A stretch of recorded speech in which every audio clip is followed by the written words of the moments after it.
ഷാഹിദ കിച്ചണിലേക്ക് എല്ലാവർക്കും സ്വാഗതം. ഇന്ന് ഞാൻ ഉണ്ടാക്കാൻ പോകുന്ന ഒരു മുള്ളൻ കറിയാണ്. നല്ല ടേസ്റ്റുള്ള മുള്ളൻ കറിയാണ് ഇത്.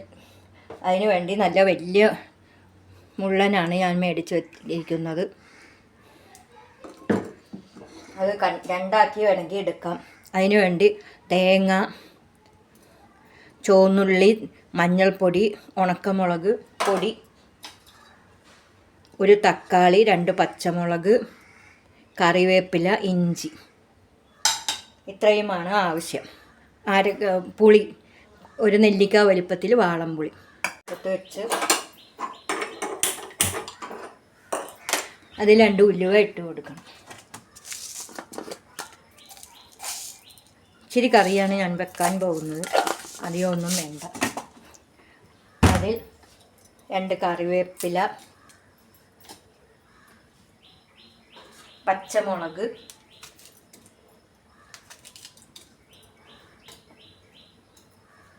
തക്കാളി, ഇത്രയും ഇട്ട് കൊടുക്കാം.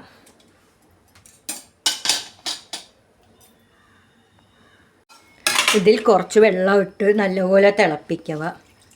ഇത് നല്ല തക്കാളിക്ക് ഇച്ചിരി വേവുള്ളതുകൊണ്ടാണ് ഇത് തിളക്കാൻ വെക്കുന്നത്. ഇച്ചിരി നേരം അടച്ച് വെക്കണം. ഇത് നല്ല തിളച്ച് കഴിയുമ്പോൾ നമുക്ക് പുളി പിഴിഞ്ഞിടാം. വെക്കുമ്പോഴത്തേക്കും കുറച്ച് ഉപ്പിട്ട് കൊടുക്കാം. കുറച്ച് മഞ്ഞൾപ്പൊടിയും കൂടെ ഇട്ട് കൊടുക്കാം.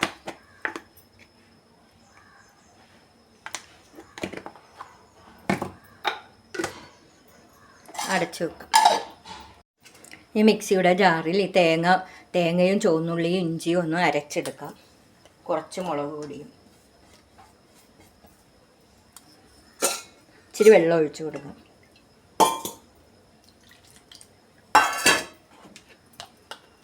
ഇത് അരച്ചു കുറച്ച് തേങ്ങയും ഉള്ളിയെല്ലാം ഞാൻ അരച്ചു കൊണ്ടുവന്നിട്ടുണ്ട്. അത് ഈ തിളക്കുന്ന ഈ തക്കാളിയും എല്ലാം ഇട്ടിട്ടില്ലേ, അതിലോട്ട് ഇട്ട് കൊടുക്കാം.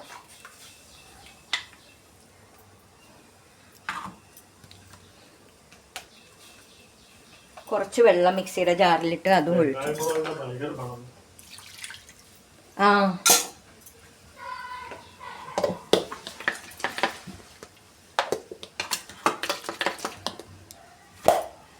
മിക്സിയുടെ ജാറ് കഴുകിയ വെള്ളവും കൂടി ഒഴിച്ചു കൊടുക്കാം.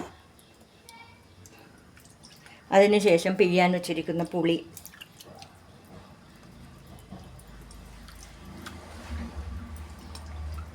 വെള്ളവും കൂടി ഒഴിച്ചു കൊടുക്കാം.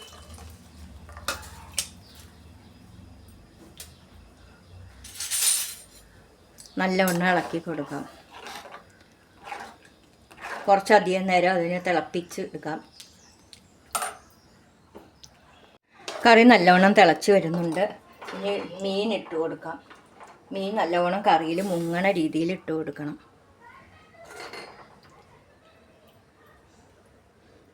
എന്നിട്ട് ഇത് നല്ല തിളച്ച് വരുന്നത് വരെ അടച്ചു വെക്കാം.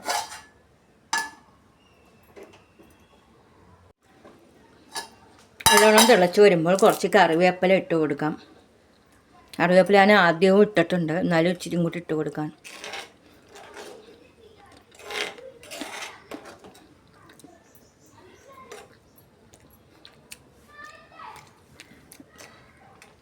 ഉപ്പും പുളിയെല്ലാം കറക്റ്റായിട്ടുണ്ട്. കുറച്ച് നേരം കൂടി എണ്ണ തെളിയുന്നവരെ ഒന്ന് തിളപ്പിച്ചെടുക്കണം. കറി നല്ല തിളച്ച് വരുന്നുണ്ട്. കുറച്ച് വെളിച്ചെണ്ണ ഒഴിച്ചു കൊടുക്കാം. നിങ്ങൾക്ക് വേണമെങ്കിൽ താളിച്ച് വേണമെങ്കിലും കൊടുക്കാം. ഞാനിപ്പോൾ വെളിച്ചെണ്ണ ഒഴിച്ചാണ് കൊടുക്കേണ്ടത്. കറി ഇപ്പോൾ നല്ല റെഡി ആയിട്ടുണ്ട്. നല്ല ടേസ്റ്റും ഉണ്ട്. ഇതെല്ലാവരും ചെയ്ത് നോക്കണം. ട്രൈ ചെയ്ത് നോക്കി ഇഷ്ടപ്പെടുകയാണെങ്കിൽ നിങ്ങളുടെ സുഹൃത്തുക്കൾക്കൊക്കെ അറിയിക്കണം. നല്ലതായിരുന്നു എന്ന് എന്നെയും കമൻറ്റിലൂടെ അറിയിക്കണേ. ഇനി ഇച്ചിരി നേരം ഇത് വെളിച്ചെണ്ണ ഒഴിച്ചത് കൊണ്ട് ഇച്ചിരി നേരം അടച്ചൊന്ന് വെക്കണം. നല്ല തീ കുറച്ച് അടച്ചു വെക്കാം. ഈ കറി എല്ലാവരും ചെയ്ത് നോക്കി ഇഷ്ടപ്പെടുകയാണെങ്കിൽ ലൈക്ക് ചെയ്യുക, ഷെയർ ചെയ്യുക, കമൻറ്റ് ചെയ്യുക. സബ്സ്ക്രൈബ് ചെയ്യാതെ ആരെങ്കിലും കാണണമെങ്കിൽ സബ്സ്ക്രൈബ് ചെയ്യാൻ മറക്കരുത്.